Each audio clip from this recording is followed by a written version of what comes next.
Menteri Luar Negeri, Sugiono, mengutarakan terkait keinginan Indonesia gabung dengan BRIC karena ada kepentingan yang sama untuk menjalankan suatu program kerja pemerintah.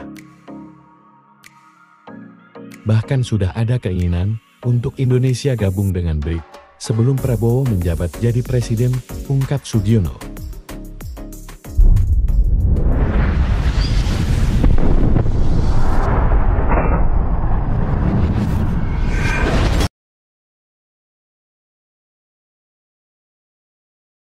Mengenai BRICS,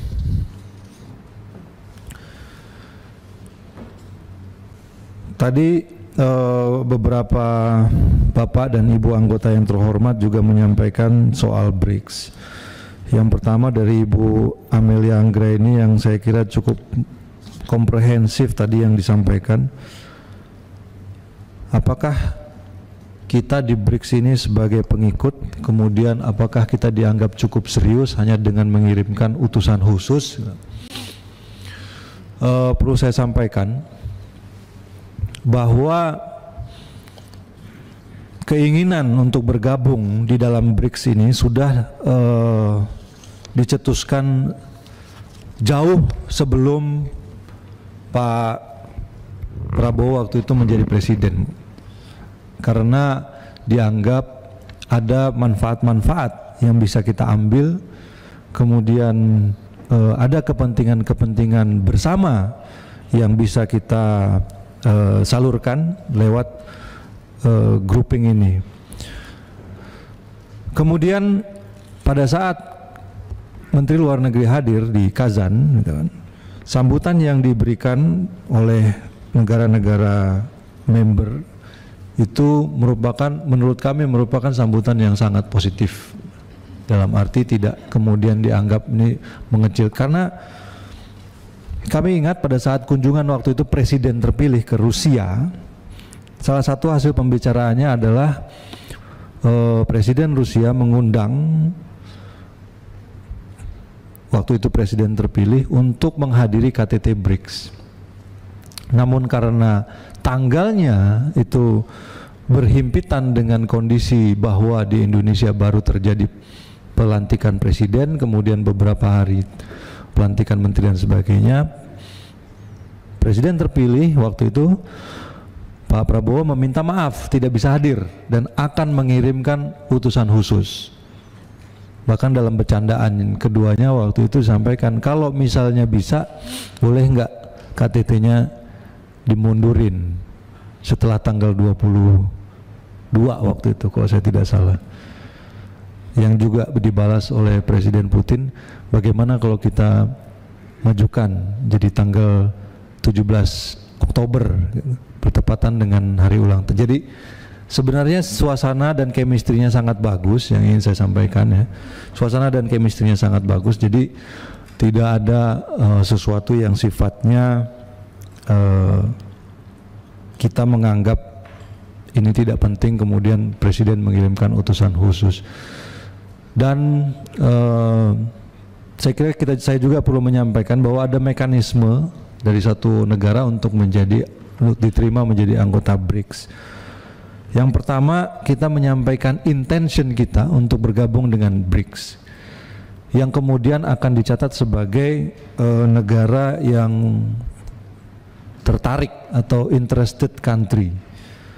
Dari situ nanti kemudian dibahas oleh BRICS member menjadi prospective member, kemudian nanti ada tahapannya lagi invited member, dan yang berikutnya adalah member state. Memang pada saat KTT BRICS di Kazan kemarin ada sesuatu yang sedikit berbeda, bahwa ada yang disebut dengan istilah partner.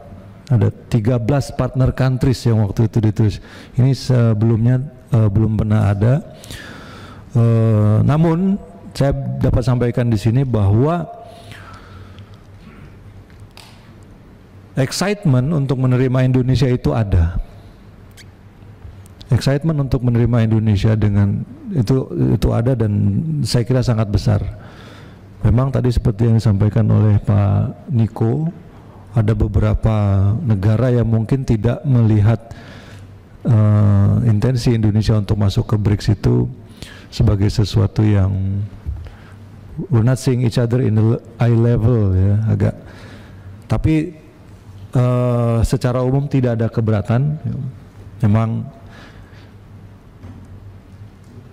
kurang lebih 2 bulan yang lalu saya juga mendapatkan informasi bahwa negara-negara BRICS member ini tidak berencana untuk menerima negara baru sebagai anggotanya. Tetapi pada saat kita menyampaikan intensi kita untuk bergabung dengan BRICS, original members ini semuanya menyambut baik. Bahkan saya juga sempat berbincang dengan Presiden Putin waktu itu dan Menteri Luar Negeri Lavrov bahwa mereka akan membantu aksepsi Indonesia ke BRICS dan bisa mempercepat prosesnya. Kemudian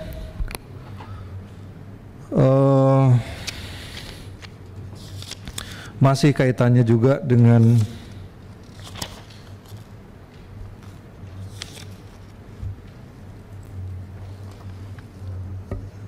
BRICS ya. Kami melihat selama KTT berlangsung bahwa sebenarnya apa yang diperjuangkan di BRICS ini banyak yang sejalan dengan apa yang kita perjuangkan. Selain suatu sistem multilateral yang lebih inklusif, juga beberapa isu yang sering kita suarakan di dunia internasional juga diadres di situ. Khususnya satu adalah kemerdekaan Palestina. Dan Palestina juga merupakan satu tema yang menjadi concern pada saat itu. Dan saya kira BRICS ini juga bisa menjadi satu media dan tools bagi kita untuk bisa memperjuangkan hal ini. Selain kepentingan-kepentingan ekonomi ya, kemudian ada yang menyampaikan bahwa ada yang menyampaikan soal isu-isu de-dolarisasi, kemudian menciptakan mata uang baru. Pada saat KTT terakhir kemarin hal tersebut sama sekali tidak dibicarakan. Memang saya tahu ada beberapa yang beredar di sosial media mengenai mata uang dan sebagainya, tetapi itu sama sekali tidak dibicarakan dan tidak pernah disentuh, terutama urusan menggunakan mata uang. Tetapi intinya adalah bahwa BRICS merupakan satu media yang bisa kita manfaatkan sebagai kendaraan yang tepat, sebagai media yang tepat untuk membahas dan memajukan kepentingan bersama-sama dari negara-negara berkembang. Ini juga merupakan suatu implementasi dari politik luar negeri kita yang independen dan aktif ya. Memang ada juga beberapa suara yang kemudian menganggap masuknya Indonesia ataupun niat Indonesia untuk masuk ke BRICS adalah sesuatu yang perlu ditinjau kembali. Namun kita tetap pada posisi bahwa ini adalah kebebasan kita sebagai negara berdaulat untuk menentukan dengan siapa kita mau bekerja sama untuk kepentingan nasional kita. Kepentingan masuknya Indonesia ke BRICS tidak bisa diartikan sebagai berpihaknya Indonesia terhadap satu kekuatan ataupun satu alignment tertentu, namun lebih kepada menjadi bridge builder, menjadi pihak yang justru bisa menjadi penengah jika ada kepentingan-kepentingan yang saling bertolak belakang.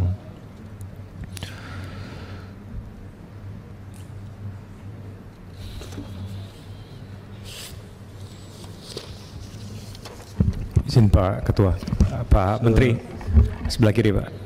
Tadi Pak Menteri menyampaikan bahwa ada tahapan-tahapan yang harus dilalui untuk prospective member untuk bergabung dengan BRICS. Pertanyaan saya, kita sekarang ada di tahapan apa? Baru di intention atau sudah dianggap sebagai prospective member di fase kedua yang tadi Pak? Kita di interested country. Interested state ya. Dan itu nanti pihak mereka yang akan mengakses itu.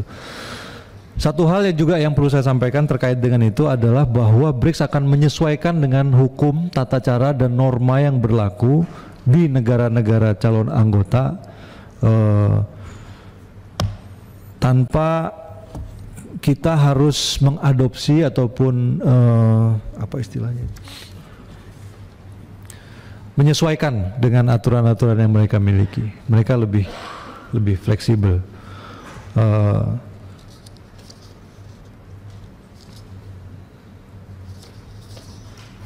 Saya kira itu yang berkaitan dengan BRICS sesuai dengan mungkin sedikit Pak Ketua, karena tadi Pak Menteri yang Pak Menteri sampaikan Pak Rizky diingat waktunya ya. Baik. Sebenarnya terkait dengan tadi Pak Menteri sampaikan adanya potensi dedolarisasi yang sampai saat ini hanya sebagai rumor dan tidak dibahas sama sekali di KTT kemarin, tapi ini kan bukan isu dedolarisasinya Pak, tapi lebih ke simbol bahwa saat ini kemarin Presiden Trump mengeluarkan statement bahwa kalau sampai BRICS membuat currency sendiri akan dikenakan tarif 100% dan lain sebagainya. Saya percaya itu pasti masih membutuhkan waktu dan itu masih berandai-andai terkait dengan pembuatan currency. Tapi yang lebih pentingnya adalah simbol di mana saat ini BRICS dianggotai atau salah satu kedua anggotanya adalah negara-negara yang akan terus mencoba untuk melarikan diri dari economic sanctions yang diberikan oleh Amerika Serikat itu sendiri. Pertanyaan saya singkat saja, setelah nanti dilantiknya Presiden Trump sebagai Presiden Amerika Serikat, apakah ada upaya ataupun langkah-langkah antisipatif yang dari pihak Kementerian Luar Negeri itu sendiri akan ambil terkait dengan pressure yang nanti mungkin bisa terjadi setelah pelantikan Presiden Donald Trump kembali? Pressure, karena kemarin kita kan pertama kita apresiasi bahwa intensi Indonesia bergabung dengan BRICS, itu satu Pak. Kedua, kita juga mau bergabung dengan OECD yang akan disupport juga, artinya kita mau bermain di belah dua pihak dan politik bebas dan aktif in action.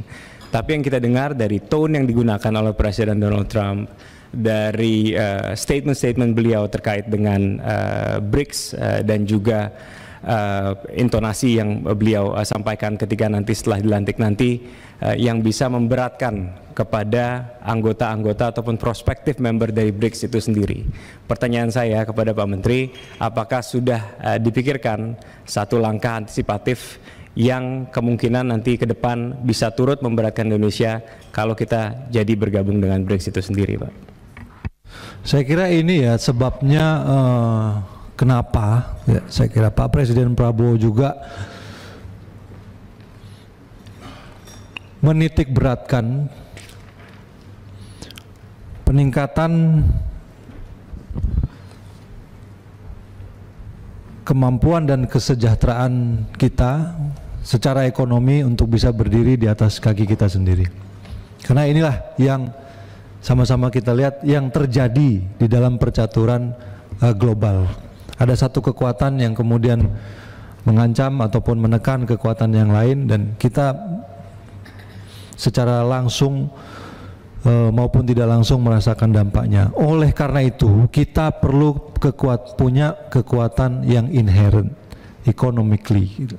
Sebabnya pemerintah sekarang menitik beratkan program-program pemerintah itu pada swasembada pangan, swasembada energi, kemudian hilirisasi. Dengan demikian ketergantungan kita itu tidak besar dan kita akan lebih mudah menentukan arah politik kita sendiri. Nah, kemudian saya tadi tidak bilang bahwa tidak ada isu dedolarisasi di BRICS.